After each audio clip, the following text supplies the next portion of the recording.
La famille de Boupenza finalement sort de silence. Il s'exprime, son père, qui va parler, expliquer certaines choses. Et je vais vous laisser suivre quelques vidéos. Mais avant de mettre la vidéo de la famille de Boupenza, je vous laisse d'abord suivre quelques explications de notre frère gabonais qui a expliqué certaines vérités. Ça reste aussi à vérifier concernant ce qui s'était passé entre Boupenza, son ami Abdoul, et ce qui s'était passé entre Abdoul et la famille d'Aaron Boupenza. Alors, ne zappez surtout pas rester jusqu'à la fin. Vous allez suivre. Les gouvernements étaient sur place pour rendre visite à la famille de Boupenza Aaron et toutes les décisions seront donc prises. Salut à tout le monde et j'espère que vous allez tous bien. Bienvenue sur notre chaîne Mianda Douce officielle. Ça, c'est pour la énième fois que nous sommes en train de parler de cette affaire. Mais avant de continuer, j'aimerais demander à toute personne qui se retrouve sur la chaîne de s'abonner massivement, de nous laisser un commentaire, de nous laisser vos avis. C'est vraiment très important. N'oubliez pas de liker la vidéo. Ça nous fera énormément plaisir. Alors, suivez d'abord ce frère et puis on va se retrouver tout juste après pour continuer notre vidéo d'aujourd'hui. Suivez. À propos de la disparition de notre étoile, le Moïse de sa mère, notre fils, notre neveu, notre frère, qui s'en est allé il y a de cela un mois en Chine, appelé Aaron Boupenza. Comme vous le savez, sa dépouille n'est pas encore arrivée au Gabon. Et ce qui est encore triste, c'est que son ami Abdoul a fait des fausses déclarations selon les dits de ses parents qui sont rendus en Chine pour aller récupérer Aaron Boupenza. Quelles sont ces fausses déclarations? Il aurait dit à la justice chinoise qu'ils sont parents et que le père Aaron l'avait adopté. Et il aurait déclaré aussi à la justice chinoise que Aaron avait qu'un seul téléphone, ce qui est faux. Et Aaron avait 2 téléphones. Donc, le monsieur n'a pas attendu que les parents de Aaron viennent en Chine. Abdoul se retrouve maintenant au Gabon. Arrivé au Gabon, comme la mère de Aaron est déjà sur place, il envoie maintenant le téléphone de Aaron à un ami qui connaît la famille de Aaron. Et quand le téléphone est arrivé dans les mains de la mère de Aaron, le téléphone est flashé. Il n'y a plus rien à l'intérieur. C'est là que la mère de Aaron appelle Abdoul pour lui demander « Pourquoi tu as flashé le téléphone de mon fils ?» Il dit « Il y avait des nudes. » La maman lui a demandé « Même s'il y avait des nudes, c'est mon fils. Tu n'avais pas le droit de le faire. » Donc elle a porté plainte. Voilà Abdoul devant les autorités compétentes. Au premier rendez-vous devant les autorités compétentes, il est venu. Et on l'a encore convoqué pour la 2e fois. Il dit maintenant qu'il ne peut plus se rendre là-bas. Il attend son avocat. Et depuis lors, rien ne bouge. Et les autorités chinoises ne veulent pas remettre la vidéo qui nous prouve que Aaron est tombé du 11e étage. Et ce qui est encore lamentable, c'est que les garde-fous sont très élevés et les gens disent, qui sont sur place, que c'est impossible que ce jeune homme-là tombe comme ça. Il y a anguille sous roche. Donc, j'interpelle ici les autorités gabonaises de saisir les autorités chinoises afin de mettre une lumière sur cette affaire. Il est impossible qu'une étoile de notre pays qui a représenté le Gabon dans le territoire gabonais et à l'international puisse partir comme ça, comme un indigent. Ce n'est pas normal. Et que le témoin oculaire, qui est Abdoul, vienne dire à la famille ce qui s'est réellement passé. Parce qu'il n'est pas logique que jusqu'à présent, il n'a pas encore vu la mère d'Abdoul. Il fuit pourquoi? De quoi a-t-il peur? Alors, si ta conscience ne te reproche de rien, tu vas tranquillement vers la famille de ton petit frère que tu as tant aimé, qui t'a aidé, pour leur dire ce qui s'est passé et le soutenir cette famille parce qu'ils ne verront plus leur enfant. Et toi, tu étais le dernier à être avec leur enfant.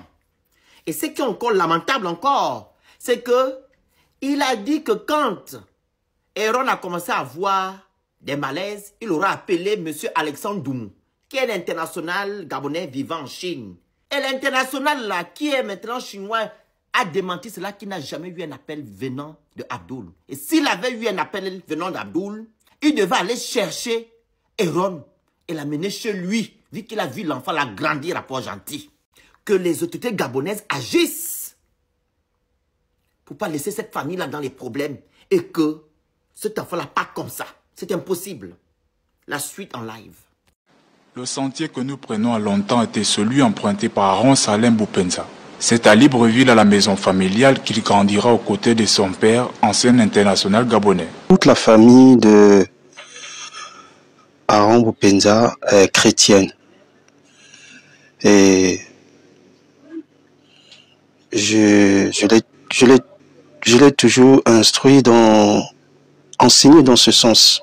Ce qui se dit dans les réseaux sociaux n'a rien à voir avec Aaron Boupenza. Déjà tout petit, le fils hérite de la passion de son père pour le ballon rond.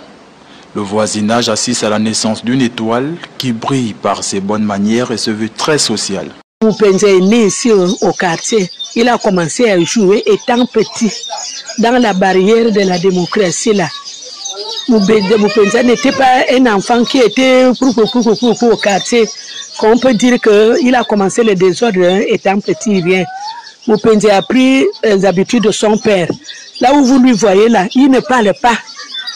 On lui pose la question, c'est les autres qui parlent pour lui. Boupenza n'était pas bandit. Mes enfants, nous, ce qui est arrivé à Boupenza, là, nous sommes même surpris. Pas très loin dans le quartier, une notable d'un certain âge partage à son tour les souvenirs du jeune Boupenza. Elle accepte de se confier dans l'anonymat. Oui, jouer. Tu sais, les enfants, Aaron a commencé petit. Il faut jouer avec les autres.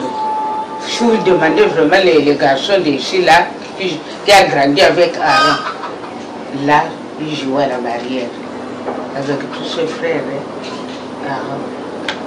C'est un enfant qui était, quand il lui passe là, tu vois, grand-mère, bonjour, bonjour. Ainsi donc, le pied gauche de Salem s'est modelé au fil des ans. Du terrain de fortune de la cité de la démocratie aux pelouses des championnats nationaux, Boupenza respirait le cuir. Un jour, on avait un match, on devait jouer dans la barrière, pour ceux qui connaissent bien Diba. On ne rentrait pas par... il n'y avait pas d'issue légale. On montait sur un demi-manguier, un demi-arbre, on traversait et on sautait pour aller jouer à l'intérieur. Oui, je le dis, je le redis, il était passionné de football.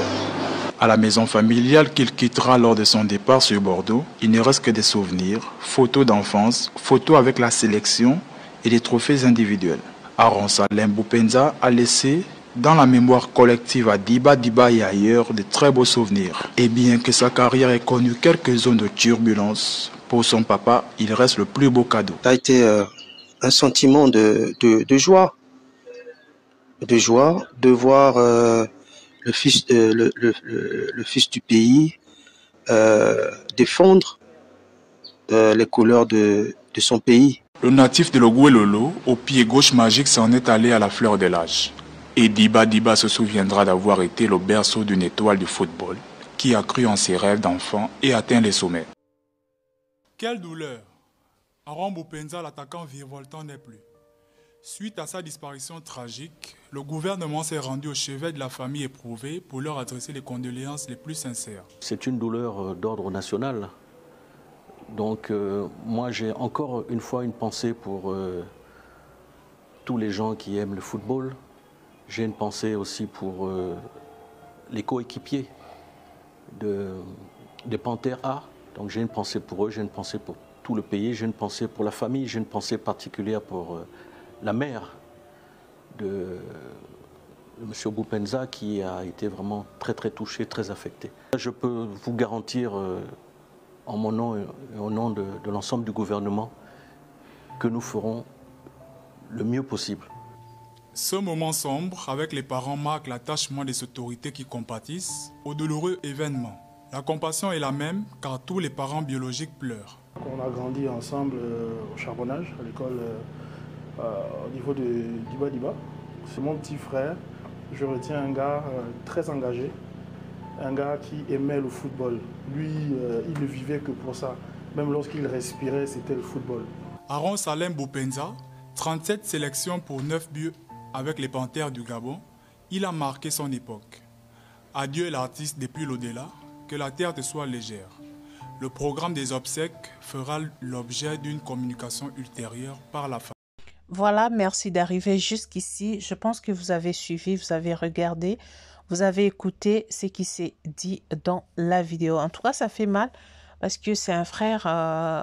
Je pense que j'ai déjà fait quelques de ces vidéos. On attendait que la justice fasse son travail, que le gouvernement gabonais fasse vraiment son travail. Donc, qu'il montre vraiment que Aaron était quelqu'un de très important dans son pays. Alors, nous n'avons rien à rajouter là-dessus. Tout ce que nous voulons, c'est que la justice soit faite et que ces Chinois-là soient poursuivis jusqu'à la fin. Et que la vérité soit éclatée et que ce monsieur, ce fameux Abdoul, soit mis aux arrêts. Je ne comprends pas. Il est allé jusqu'au Gabon. Il a refusé de rencontrer les parents d'Aaron qui étaient supposés être son ami, son frère d'ailleurs. Et vraiment, c'est très triste. C'est triste et c'est décevant. Nous ne savons pas à qui faire confiance. Alors moi, je vous laisse mettre dans les commentaires vos avis. On va se retrouver prochainement dans un autre numéro. Qu'est-ce que vous pensez donc de cette histoire? Que Dieu fasse justice, que justice soit faite et courage à la famille. Merci, à la prochaine.